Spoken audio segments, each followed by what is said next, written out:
Camarades, peuple d'Afrique, peuple du Mali, peuple du Liptako Gourmand, mes chers frères et sœurs. C'est bon, non? C'est bien disposé, non, le drapeau? Vert, jaune, rouge. C'est bien disposé, non? Je pense bien. Voilà, moi ça va. Vert, jaune, rouge, moi ça va. Camarades, peuple d'Afrique, peuple du Mali, je voudrais vous demander d'applaudir les aigles du Mali. Applaudissez les aigles du Mali. Non, les enfants là, ils ont joué ballon. Frère, les enfants là ont joué ballon. Le Burkina Faso a 4 points. Le Mali a 4 points. Les enfants là, ils ont joué ballon. Frère, il faut qu'on se dise la vérité. Parce que ceux qui ne connaissent pas ballon, et ils vont bavarder. Mais nous qui connaissons ballon là, depuis longtemps dedans là, nous on va vous expliquer les choses. Chers camarades peu d'Afrique, non, vraiment, bravo à nos aigles du Mali. Allez là, les aigles du Mali sont à 98% qualifiés. Ah ouais, 98% qualifiés. Les aigles du Mali sont à 98% qualifiés, chers camarades. Je vous demande de partager au maximum cette vidéo. Partagez au maximum, partagez au maximum. C'est-à-dire que quand les enfants jouent comme ça, toi-même quand tu vois là, c'est-à-dire que tu ne peux même pas te fâcher. Voilà. Quand les enfants jouent ballon comme ça pour toi là, et que tu vois, même s'ils n'ont pas gagné, toi-même là, vrai là, tu ne peux pas te fâcher. Voilà. C'est ça qui est la vérité. C'est ça qui est la vérité. Mais des gens qui jouent ballon, André, ils ont mis œuf dans leur ventre. Bon, comment ils vont gagner? Les gens, les dramans, là.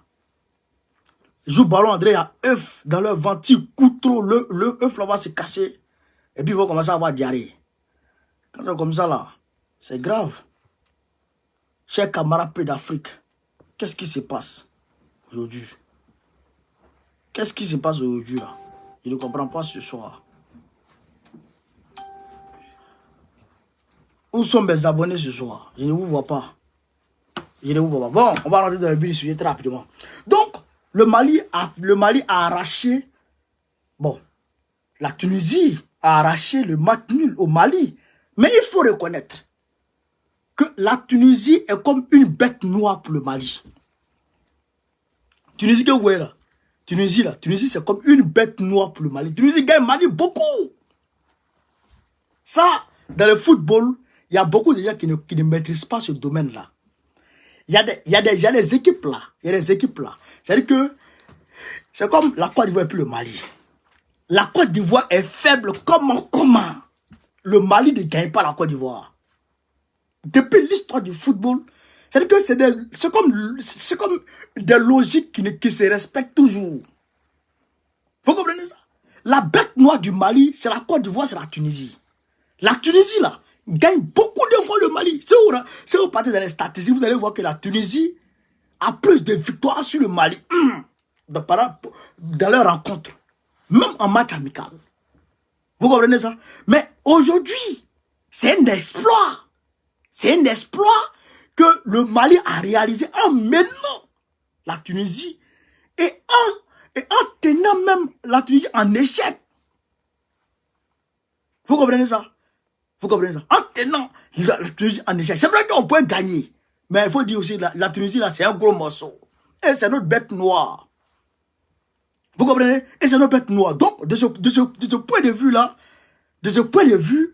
le Mali a réalisé un exploit. Le Mali a réalisé un exploit. Je vous prends Cameroun 2006. Côte d'Ivoire, non, Égypte 2006. Côte d'Ivoire, Cameroun. Le Cameroun était la bête noire de la Côte d'Ivoire. C'était en 8e de finale, je me rappelle très bien. En 8e ou en quart de finale, là. C'était en quart de finale, je me rappelle très bien. Quart de finale ou 8e de finale, là. La Côte d'Ivoire, ce jour-là, c'est Baki Koné qui a marqué le but. Baki Koné, il est petit comme ça. C'est lui qui a marqué le but, là. Le Cameroun est venu égaliser. Quand le Cameroun a égalisé, là, frère, on a joué Baluc à la fin. Quand on a fini comme ça, la fin, quand l'arbitre a sifflé, penalty, là, il dit on va gagner. Et là, on va gagner. Jean-Jacques Tizier dans les poteaux. Tizier a pris. Et toi, quoi? Quel Eto'o? On a frappé ça. Quand on a fini de frapper Cameroun comme ça là, frère, demi-finale, on a pris Nigeria. Nigeria qui nous a gagné la dernière fois là. On a pris Nigeria. On a mis 1.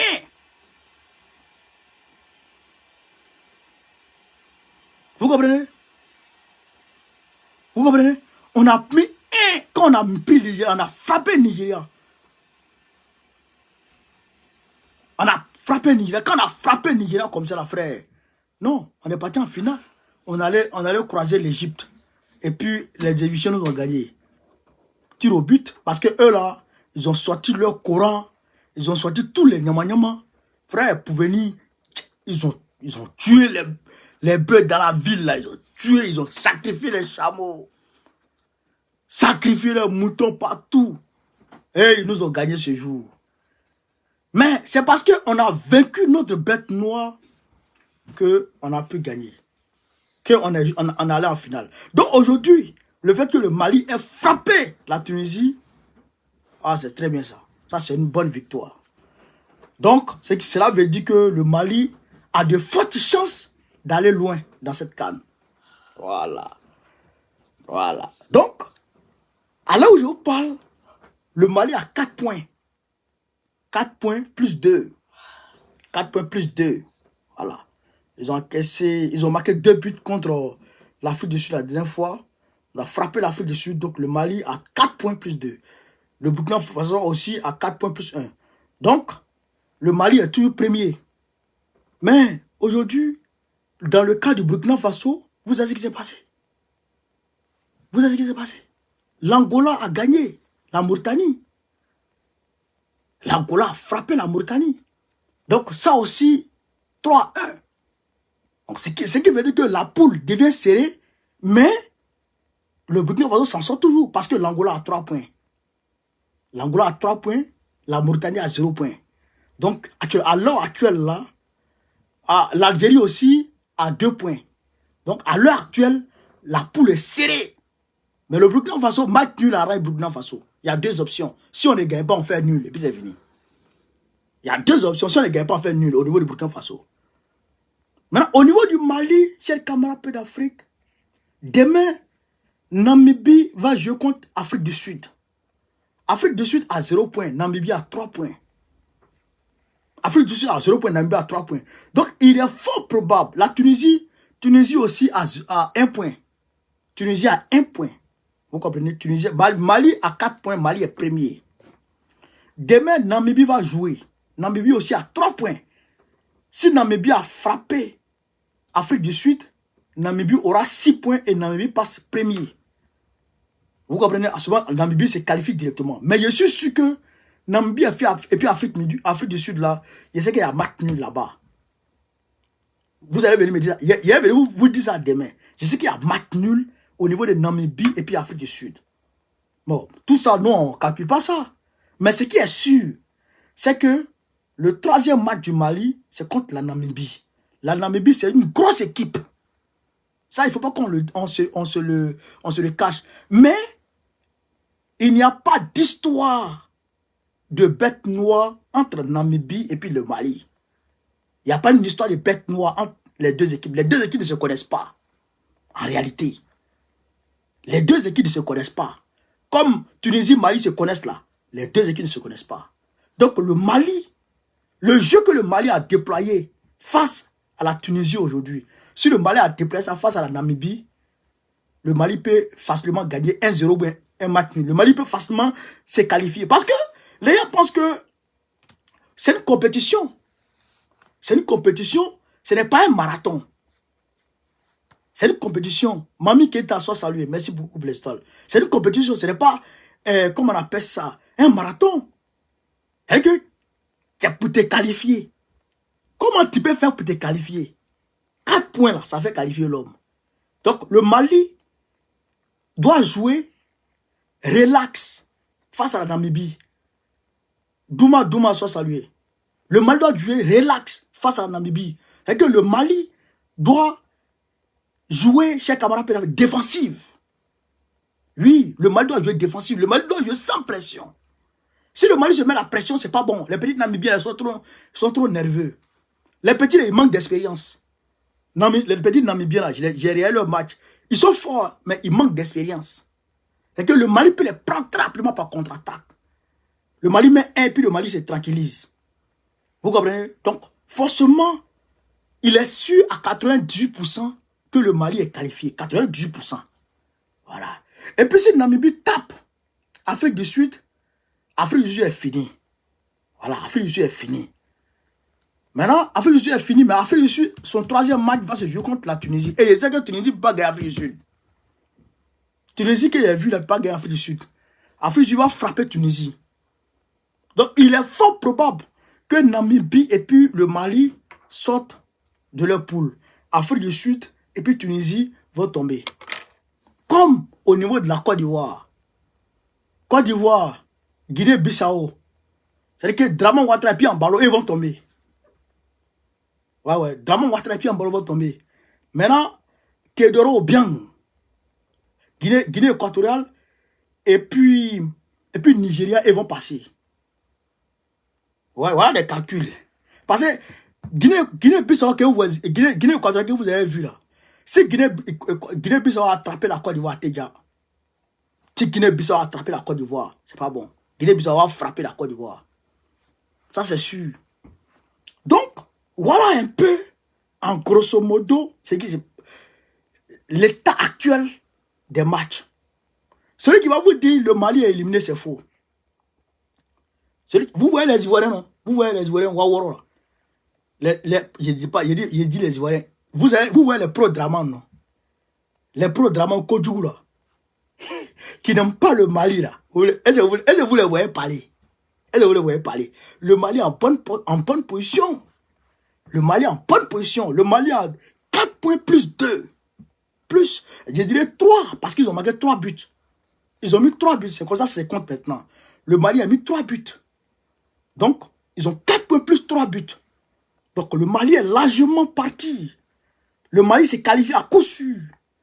Voilà, le Burkina Faso aussi, à coup sûr, le Burkina Faso va se qualifier. Donc, chers camarades d'Afrique, ceux-là, forcés, même si les deux ne se retrouvent pas en finale, mais forcés, il y a un d'entre ces deux-là qui va se retrouver en finale.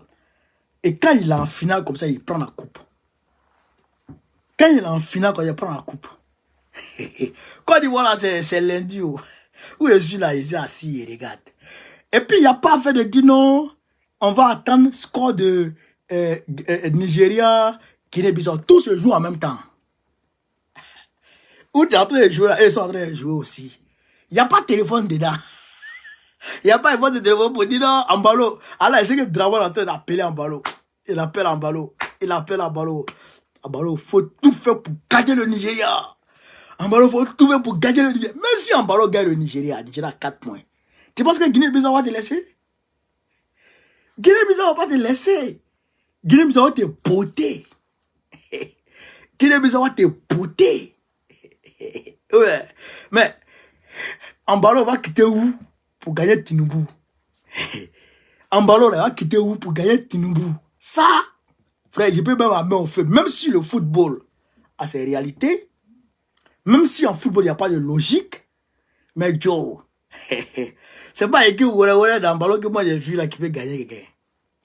Équipe Ouara d'Ambalo que moi j'ai vu là, il ne peut pas gagner quelqu'un. Il ne peut pas gagner quelqu'un ici. Il ne peut pas gagner quelqu'un. Ouais. Guinée équatoriale les a pris d'habitude. Ils ont mis 4-1. Et 4-2, non, je pense. Ils sont débrouillés, ils ont fait 4-2. Mais quand Nigeria va les prendre, Osimi, Zoro, Zoro, Zoro à l'attaque. Zoro, il n'est pas bon, hein, Zoro. Il y a une chose.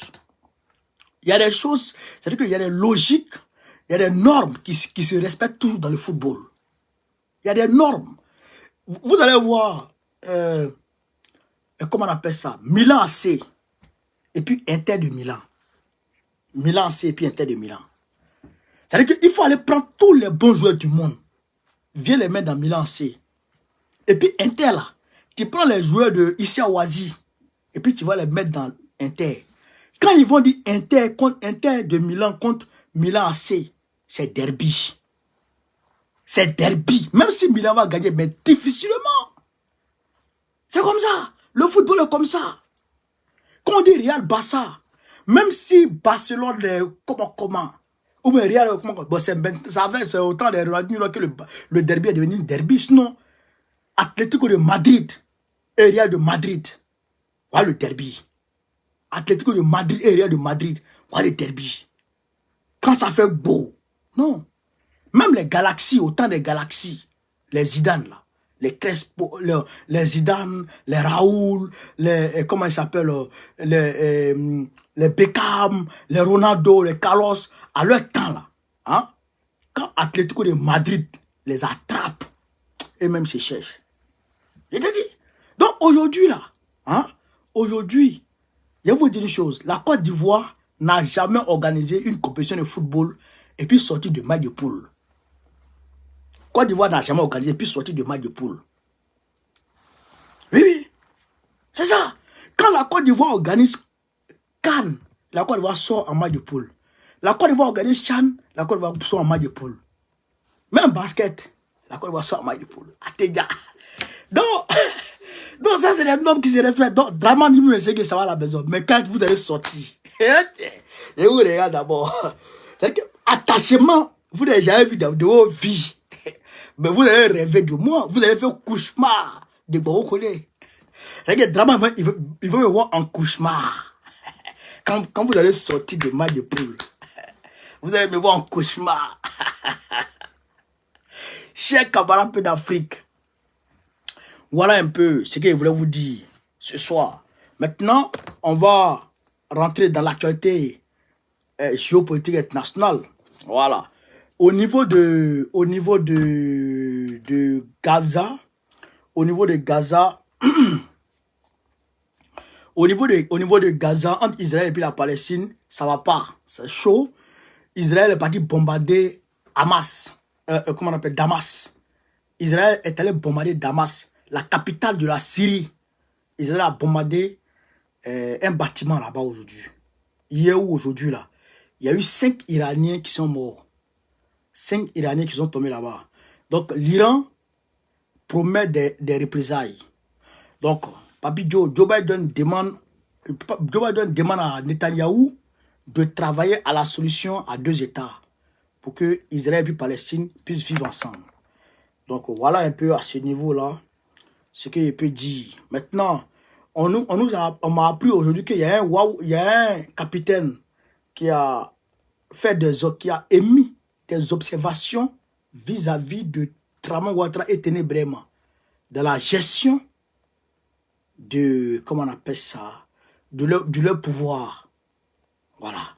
Donc le gars, il a critiqué un peu. Donc ils l'ont torturé à mort. C'est un capitaine baoulé. Mais demain, je viendrai avec les informations complètes pour vous en parler.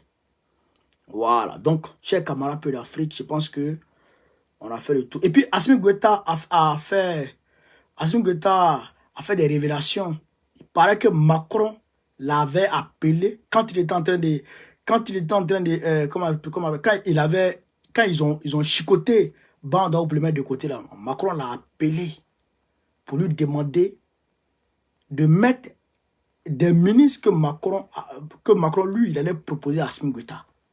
Il a appelé Assimi Goïta pour dire, j'ai 3 personnes, il faut nommer un premier ministre, tu nommes un ministre des Affaires étrangères et tu nommes un là-bas. Et Assimi Goïta a dit que lui, il a dit non. Après Macron, Joe Biden a appelé Assimi Goïta pour lui dire, j'ai 3 ministres, nomme un premier ministre, nomme un là, nomme un là. Et Assimi Goïta a dit jamais. Voilà pourquoi ils ont déployé l'armada diplomatique contre Assimi Goïta et le Mali. Les sanctions, tous azimuts, c'est à cause de ça. Donc, ça aussi, je voudrais mettre ça à votre connaissance aussi. Donc, chers camarades d'Afrique, voilà entre autres ce que je peux vous dire. Et puis, n'oubliez pas, le 31 mars 2023, voilà, le 31 mars 2024, autant que moi, c'est la fête de la Renaissance en Côte d'Ivoire. La fête de la Renaissance en Côte d'Ivoire. Mon parti, le PPACI, est en train d'organiser ça à grande vitesse. Voilà. Et puis, quoi d'autre? Quoi d'autre? Bon, ici, il y aura notre, comment on appelle ça, notre entrée politique en tant que PPACI. Et en tout cas, on est en train de travailler en bas. Ça, je vous le dis. Je suis en train de travailler en bas pour compliquer Draman, les choses sur Draman de façon pacifique. Je suis en train de travailler en bas. Mais quand ce sera bon là, vous tous allez voir. Ouais, vous tous allez voir. Parce qu'il faut qu'on mette la pression sur Draman. Pendant que lui le concentrer sur la carte, nous sommes en train de travailler en bas. Mais ce n'est pas une question de coup d'État. Parce que moi, je n'ai pas les armes. Je n'ai pas les moyens de faire coup d'État. Donc, moi, je ne suis pas dans ça. Voilà. Moi, c'est de façon pacifique, de façon démocratique et légaliste qu'on avance. Draman va tomber bientôt. C'est pourquoi j'ai pris Dieu de qui était dans Cannes là. J'ai vu les gens sont en train de batailler ticket à Korogo. L'aspect et puis Fidel Sarasoro. Le maire, l'aspect et puis le conseiller Fidel Sarasoro de Ouattara sont en train de batailler ticket. Les gens n'ont pas l'air pour payer ticket. Ils n'ont pas l'air pour payer ticket. Affaire de revenir le ticket là-bas, c'est non. Les gens n'ont pas l'air pour payer ticket. Chers camarades d'Afrique, je vous remercie de m'avoir suivi sur ce Vive l'Afrique libre, vive le panafricanisme, vive tous les présidents panafricains, Gbagbo, président de la République en 2025, Inch'Allah. Merci, merci, merci les gars. On dit l'armée malienne a fêté à Kidal. Ah ben c'est bien ça. Fatou Toukouré soit salué. Bon, merci les gars, on est ensemble.